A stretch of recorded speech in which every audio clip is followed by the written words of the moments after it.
Satan, disparition, meurtre fantôme, torture, expérience humaine, toutes ces histoires vous sont contées par Porochine. Bonjour à tous et à toutes, je vais vous conter une sombre expérience russe, l'expérience d'hypnologie. Vous en avez sûrement déjà entendu parler, mais je voulais vous donner une version que j'ai écrite dans mon style. Avant tout, je tiens à préciser que cette histoire est un creepypasta, c'est-à-dire qu'elle a été inventée de toutes pièces. On peut se demander pourquoi expérience d'hypnologie. Hypnologie est un mot d'origine grecque, hypnos signifiant le sommeil et logie l'étude, tout simplement. Mais cessons de nous ennuyer avec toutes ces précisions. Passons à l'histoire en elle-même. Cette histoire commence en Russie, vers la fin de l'année 1940. On a pris 5 prisonniers politiques, à qui on a proposé la liberté s'ils devenaient des sujets pour l'expérience. Ces prisonniers ont accepté, même si du côté russe, le fait de vraiment les libérer n'a jamais été envisagé. On plaça les 5 hommes dans une pièce scellée. On ne connaît pas le lieu de l'expérience, mais il est fort probable qu'elle ait lieu dans un bunker secret. La pièce était scellée, car les Russes ont utilisé un gaz stimulant qui devenait mortel au-delà d'un certain seuil. Il fallait donc constamment contrôler le niveau d'oxygène de la pièce. Le seul moyen de voir les prisonniers depuis la salle de contrôle était de gros hublots en verre épais, l'utilisation de caméras n'étant pas possible. C'est donc ainsi que démarre l'expérience de nos chers et bien connus amis russes. La pièce contenait des lits de camp, des latrines, des douches, des livres et assez de nourriture pour 5 mois. Un micro et des haut-parleurs étaient utilisés pour communiquer avec les sujets. L'expérience se déroulait sans incident. Les sujets n'émettaient des plaintes que très rarement. Le seul fait notable est que leurs discussions ne tournaient presque qu'autour d'expériences de plus en plus traumatisantes et qui remontaient loin dans leur passé. Mais arriva le 5e jour. Les sujets ne se parlaient plus entre eux. Ils chuchotaient au micro, parlaient face au hublot, essayant d'amadouer les scientifiques en se plaignant des événements qui les ont amenés à cette situation.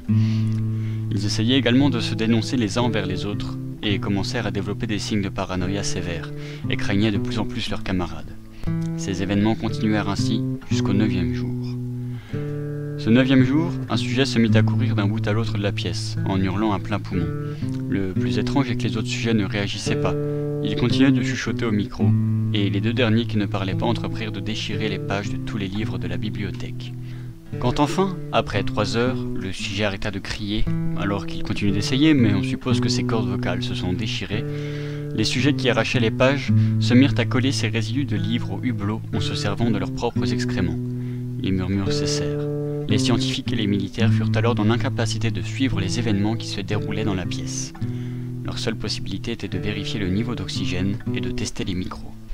Le niveau d'oxygène restait normal, si ce n'est que la quantité qui était consommée était celle de 5 personnes réalisant un effort intense. Les micros, car il semblait improbable que 5 personnes dans la même pièce ne puissent produire aucun bruit, aucun son. Il se coula 5 jours avant que les scientifiques tentent de faire réagir les sujets. Ils diffusèrent un message promettant leur libération. Ils désiraient vérifier si les sujets n'étaient pas morts ou réduits à l'état de légumes. Ils annoncèrent « Nous allons ouvrir la chambre pour tester les microphones. Restez loin de la porte et allongez-vous sur le ventre ou vous serez abattus. Si vous respectez ces règles, l'un de vous gagnera sa liberté. » La réponse fut donnée dans le plus grand calme. Nous ne voulons plus être libres. Un grand débat éclata entre les scientifiques et les représentants de l'armée, armée qui bien sûr finançait le projet. Devant l'impossibilité d'obtenir une nouvelle réponse par l'intervalle des microphones, il fut décidé d'ouvrir la salle le 15e jour à minuit. À minuit moins 5, la chambre fut vidée de tous les gaz qu'elle contenait et on mit de l'air pur. Immédiatement, des voix se mirent à protester, à demander le gaz comme s'ils agissaient de leurs propres enfants.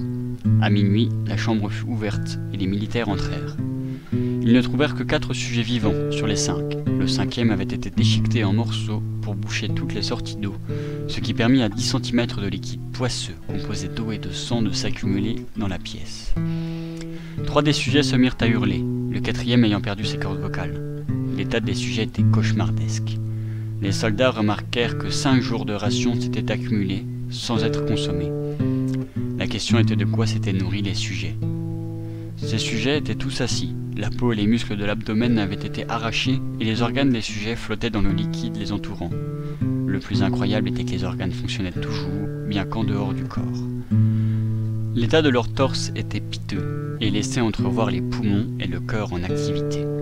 La peau des muscles et des bras était également arrachée et il devint vite clair en observant l'estomac flottant d'un survivant qu'ils s'étaient mangés, non pas entre eux, mais eux-mêmes. Les soldats sortirent de la chambre, traumatisés, refusant d'y retourner pour extraire les sujets, toujours en train d'hurler en demandant le gaz. Ils avaient peur de s'endormir. Les soldats affectés au transport des sujets n'en revinrent pas tous entiers. Étant obligés de porter les sujets pour les sortir de la chambre, il ne fut pas prévu que ces derniers résistent. Un soldat avait une partie de sa gorge avalée pour mourir dans les minutes suivantes, alors qu'un autre y laissa ses organes génitaux et une partie de sa cuisse, ce qui le conduisit à une hospitalisation d'urgence. Durant la bataille, la rate d'un sujet se déchira, le vidant de son sang. Les médecins présents sur le site tentèrent de l'endormir, lui injectant 10 fois la dose normale d'un dérivé de morphine, mais un médecin se fit briser quelques côtes car malgré l'anesthésiant, le sujet continua de se battre et de frapper tous ceux qui l'approchaient. Son cœur continuait de battre, mais le sang le quittant peu à peu, il pompait plus d'air que de sang. Le sujet finit par mourir d'un arrêt cardiaque, mais jusqu'à la fin, il tenta d'hurler plus, j'en veux plus. Les 3 autres avaient été immobilisés, mais les 2 qui le pouvaient encore continuaient de demander le gaz, toujours plus de gaz pour rester éveillés. Celui des 3 dont l'état, bien que déjà critique, semblait encore pire que les 2 autres, fut emmené pour être opéré. Il continuait à protester et à se débattre, il ne voulait pas être anesthésié. Il était accroché par des liens en cuir épais de 10 cm, mais réussit presque à briser l'un d'entre eux malgré tout le poids d'un soldat tentant de maintenir son bras en place. Les médecins, constatant que l'anesthésiant par piqûre ne donnait aucun effet, lui administrèrent un gaz.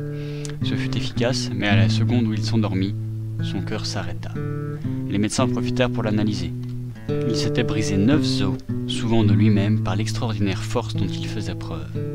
On constata un taux d'oxygène 3 fois supérieur à la normale, expliquant peut-être la suractivité musculaire dont il faisait preuve.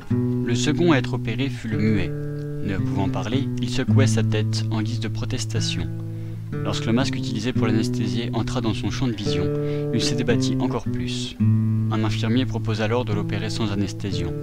Le sujet arrêta de bouger et affirma avec un mouvement de la tête. Il fut opéré pendant 6 heures. Le chirurgien ne cessait de répéter qu'un patient classique n'aurait jamais pu survivre à de telles lésions. Une infirmière rapporta que le sujet lui adressait un sourire aussi décharné que terrifiant à chaque fois que ses yeux croisaient les siens. Le 3e sujet, seul survivant avec le muet, subit la même opération. Dès que le chirurgien commença à inciser ses chairs, il se mit à rire tellement violemment que son corps fut pris de convulsions. Il fut paralysé, le chirurgien ne pouvant opérer un corps en mouvement. Le seul mouvement qui lui était alors possible était de suivre les médecins et chirurgiens des yeux. Il put se remettre à parler après une période courte, trop courte pour que le paralysant puisse déjà être expulsé de son corps. Ses premiers mots furent « Du gaz, donnez-moi du gaz !» Les chercheurs tentèrent de lui demander pourquoi lui et les autres patients s'étaient ainsi détruits et dévorés, et pourquoi ce besoin constant de gaz. La seule réponse qui fut donnée était « Nous ne devons pas dormir ». À la fin de l'opération, les chercheurs, ne savant quoi faire des 2 survivants, les replacèrent dans la chambre. Alors que les officiers militaires se déchaînaient contre les chercheurs, les accusant de ne pas avoir atteint leur but, l'un d'eux, un ancien officier du KGB, proposa de les remettre dans le gaz et d'observer la suite des événements. Les chercheurs refusèrent, mais ils furent menacés d'être exécutés eux et leurs familles. On plaça alors des électroencéphalogrammes sur les 2 sujets survivants, et on les prépara à être à nouveau scellés. Ces derniers résistaient encore, mais quand on leur annonça qu'on allait à nouveau leur donner du gaz, ils se laissèrent faire. Les chercheurs remarquèrent que les 2 survivants tentaient à tout prix de rester éveillés.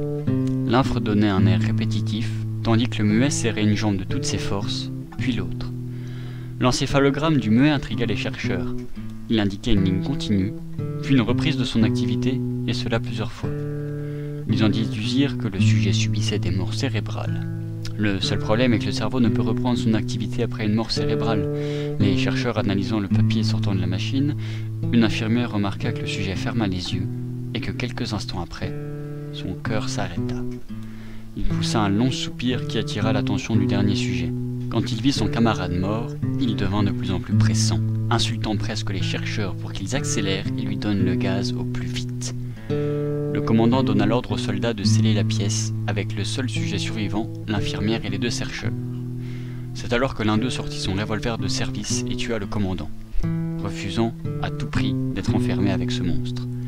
Les soldats s'interrompirent et il visa le dernier sujet en lui criant « Je veux savoir qui vous êtes !» Le sujet a souri. Est-ce que vous avez oublié si facilement? Nous sommes vous. Nous sommes la folie qui est cachée dans chacun d'entre vous, suppliant d'être libéré à tout moment dans votre esprit animal. Nous sommes ce dont vous vous cachez toutes les nuits dans vos lits. Nous sommes ce que vous réduisez au silence et à la paralysie lorsque vous rejoignez le paradis nocturne que nous ne pouvons fouler. Le chercheur devint blême et prit un air perdu. Il finit par abattre le sujet et avant de se suicider, d'une balle dans la bouche, il entendit le sujet prononcer une dernière phrase, si près d'être libre. Suite à cette expérience, l'armée russe fit exploser le bunker et plusieurs soldats se suicidèrent dans les semaines qui suivirent. On confina les rapports de cette expérience dans les salles les plus profondes et secrètes du Kremlin, mais visiblement, quelqu'un les a trouvés.